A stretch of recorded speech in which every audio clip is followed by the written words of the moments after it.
नमस्कार। सर्दी की प्यारी सी सुबह, बहुत प्यारा मौसम था। कोहरा था सुबह सुबह, तो इसलिए मैं थोड़ा लेट हो गया। चलिए, थोड़ा बहुत अगर धूप आएगी तो उसके बाद फिर देखेंगे।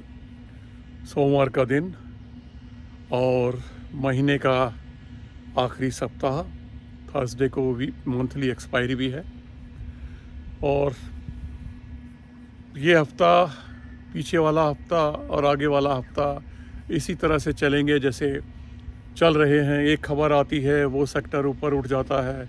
दूसरी खबर आती है, पहले वाला नीचे गिर जाता है तो दूसरे वाला ऊपर उठ जाता है।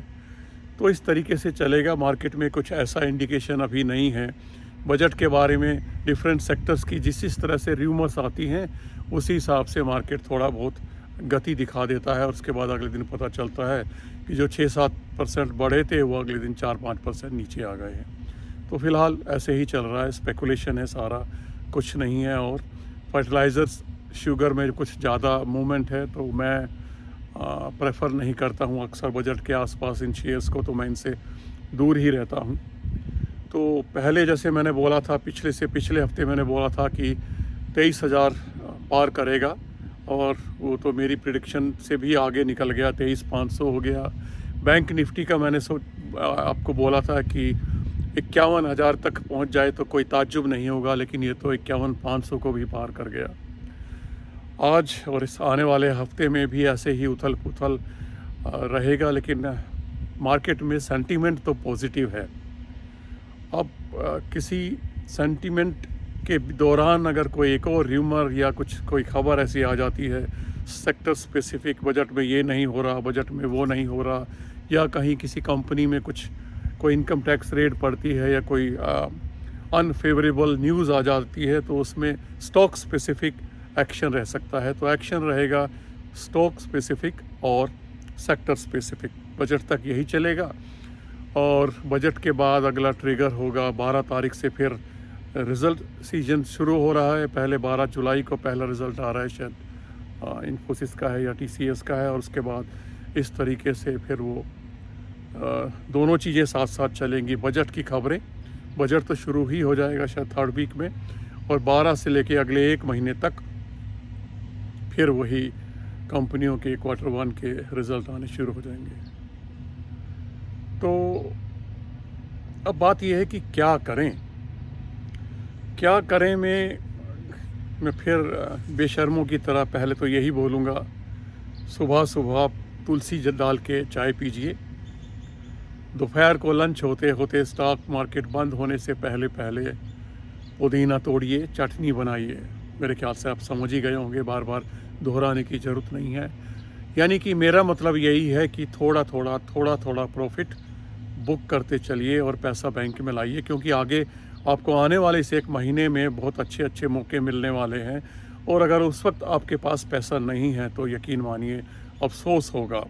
आई एम श्योर मौका मिलेगा आपको बहुत अच्छा आने वाले महीने में। जुलाई के अंत तक बहुत मौके मिलेंगे। हो सकता है कि कुछ ऐसे स्टॉक जिन पे आपकी नज़र हो, ना खरीद पाए हों, वो भी शायद ख़रीदने को मिल जाएं।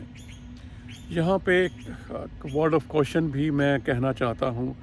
अगर आप में से किसी का कुछ निकट भविष्य में 1 या 2 महीने में फैमिली में कोई बड़ा खर्चा आ रहा है, बड़ा खर्चे का मतलब कि आप हाउस का कोई डिपॉजिट देने जा रहे हैं, प्रॉपर्टी ख़रीदने जा रहे हैं, शादी ब्याह आ रहा है, ज्वेलरी ख़रीदनी है, या शादी का इंतज़ाम करना है, या अगर आप मेरी तरह बड़े हैं तो बच्चों को बाहर भेजना है, या कुछ इस तरह के खर्चे आ रहे हैं, तो ये मौका है प्रॉफिट बुक करने का। धीरे धीरे, एकदम ना कीजिए, स्टेगर्ड वे में धीरे धीरे करके प्रॉफिट बुक करना शुरू कर दीजिए, कहीं बाद में पछतावा ना हो। क्योंकि मुझे लगता है कि प्रॉफिट कम रह जाए कोई बात नहीं, वो अफसोस अच्छा है कि हाय राम, मैंने क्यों पहले बेचा, ये तो और बढ़ गया 2%। उस नुकसान से, उस चोट से जहाँ पे 4% 5% गिरावट आ जाए, वो अफसोस ज़्यादा ख़तरनाक वाला होता है कि हाय राम, मैंने क्यों नहीं बेचा, मुझे ये भाव मिल रहा था। ये अफसोस रह जाता है। तो आप थोड़ा करके, मेरी तरह स्टैगर्ड वे में थोड़ा करके निकालते रहिए, और जहाँ मौका मिले ख़रीदते रहिए। मैंने पिछले हफ्ते शायद 2 लाख रुपए के करीब निकाले थे, और 1.5 लाख तो मैंने लगा भी दिए, क्योंकि मुझे कुछ अच्छे मौके मिले और मैंने लगा दिए। अब रही बात इस हफ्ते कहाँ नज़र रखें। देखिए, अगर आप सचमुच में बहुत कीन है कि मुझे नई नई लगाना ही लगाना है, कोई कुछ भी बोलता रहे मुझे तो लगाना है, तो आप मेरे विचार से 3 सेक्टर पे नज़र रखिए, आईटी, बैंकिंग और फार्मा। ये 3 मुझे फिर भी कंपैरेटिवली सेफ़र नज़र आते हैं, जिनमें गिरने की संभावना कम है। तो आप इनमें अगर लगाना चाहते हैं तो लगाइए, लेकिन मैं तो फिर भी कहूँगा स्टॉक स्पेसिफिक रहिए, गिरावट का इंतज़ार कीजिए, प्रॉफिट बुक करते रहिए। लेकिन मैं भी एक अनाड़ी हूँ, थोड़ा रिस्की इन्वेस्टर भी हूँ, तो मैं बाज नहीं आता हूँ। तो इस हफ्ते मेरी किस पे नज़र रहेगी? सबसे पहले तो मेरी नज़र रहेगी BPCL, HPCL पे। लास्ट वीक एक्स बोनस हुआ है, हालांकि मेरा HPCL में 1.5 गुना हो गया, क्योंकि 2 पे 1 बोनस मिला था। BPCL डबल हो गया क्योंकि 1 पे 1 मिला था। लेकिन मैं अभी भी इस सप्ताह या आने वाले दिनों में भी अगर BPCL मुझे 300 से नीचे मिलता है तो मैं एक्यूमुलेट करूँगा। HPCL मुझे अगर 330 या उससे नीचे मिलता है तो मैं एक्यूमुलेट करूँगा। ये अच्छे स्टॉक्स हैं आने वाले टाइम के लिए।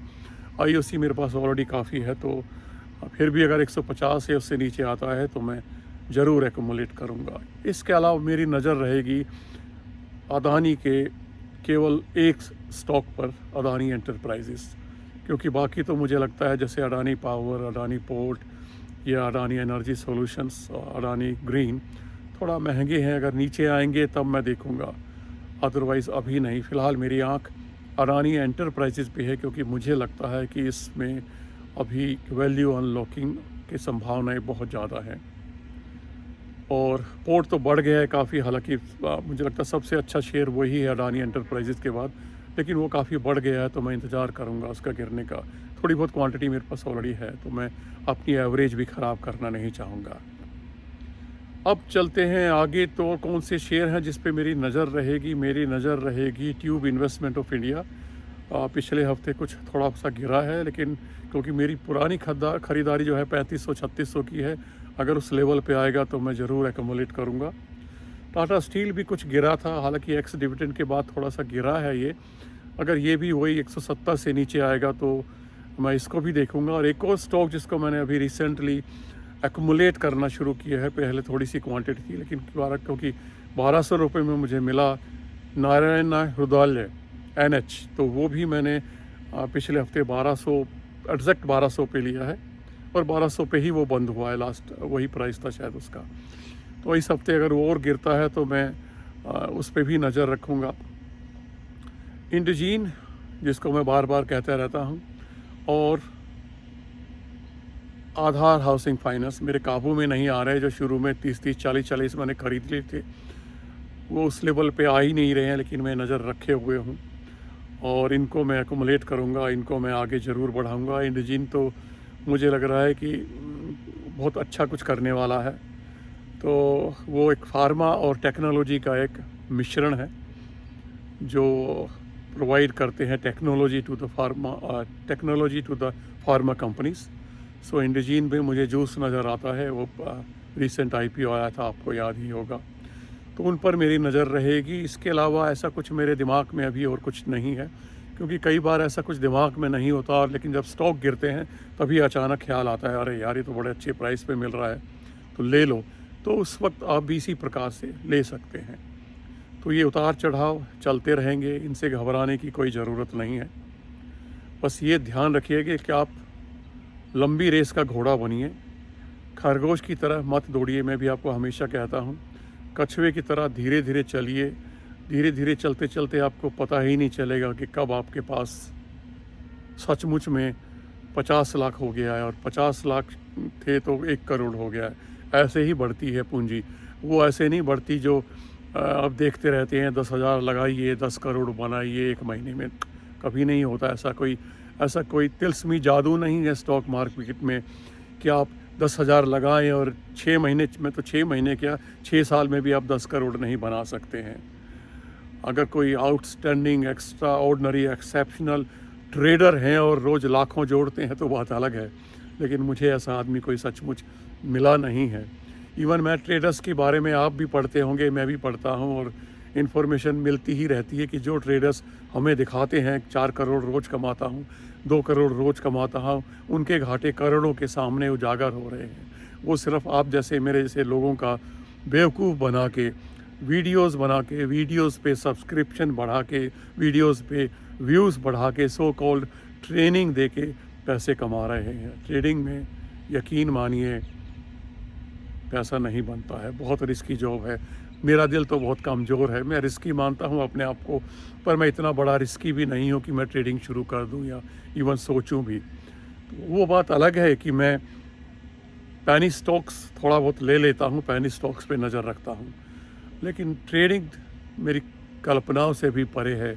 और मैं तो ये कहूँगा कि अगर आप नौकरी पेशा हैं, 50,000, 1 लाख या 2 लाख भी आप कमा रहे हैं तो पैसा मेहनत का है, कहीं से लॉटरी नहीं निकली है आपकी। बहुत मेहनत करते हैं आप 8 घंटे 10 घंटे रोज़, तब जाके वो पैसा मिलता है।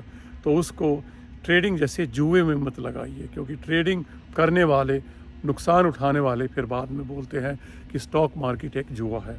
तो आप स्टॉक मार्केट में अगर आए हैं, वेल्दी बनने के लिए आए हैं, तो भगवान के लिए, खुदा के लिए कभी भी भूल कर भी ट्रेडिंग में ना जाएं।